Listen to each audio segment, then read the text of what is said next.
All week we've been talking about patients receiving notices from their dentists. We're talking about Dr. Buzz Neighbors. Yeah, that notice warning of a very low chance they may have been exposed to an infection, although neighbors saying there's no evidence that has actually happened. Yeah, in tonight's Ask Isaacs, anchor Lori Tucker talking with our legal analyst about the legal issues surrounding patient rights and doctors' responsibilities. Greg, thank you for joining us. It's good to be here, Lori. Our focus today, patient rights, after that notice went out to patients of a local dentist regarding the very small chance of infection. Here's the question, Greg. What responsibility do doctors have, A, to protect you, and B, what happens if something does go wrong? Well, doctors, dentists, even your barber, has various responsibilities. They are governed by the Board of Health. That agency, it's a state agency that oversees 30 different licensed professionals, and they are very tough, very comprehensive. Also, negligence. You have to use reasonable care. You have a duty to use reasonable care.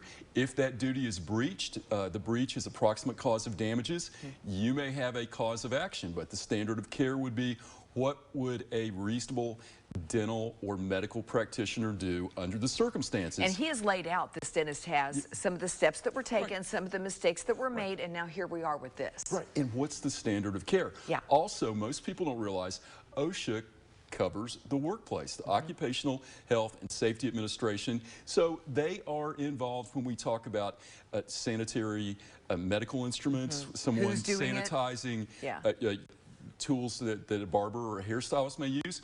So OSHA is tough. They've got teeth. So not only are you protected in Tennessee by the Board of Health, you're protected by a standard of care for that profession and OSHA. So a lot of different layers of protection for the consumer/patient. So say something happens to that consumer/patient, they are diagnosed with an infection. What do they do then? What are their rights? Again, we're talking generally, not specific, but there a variety of things you can do. One, you could file a formal complaint with the Board of Health. Second, you could file a complaint with OSHA if you felt that was warranted under the circumstances, or you could file a lawsuit. But Lori, when you are dealing with medical malpractice issues or deviations from the standard of care, it's a very high standard, and you have to prove causation. So that's something it should be at the forefront. But people are protected, and more often than not, think about all the professionals that you see, your doctor, your dentist, the people that cut your hair.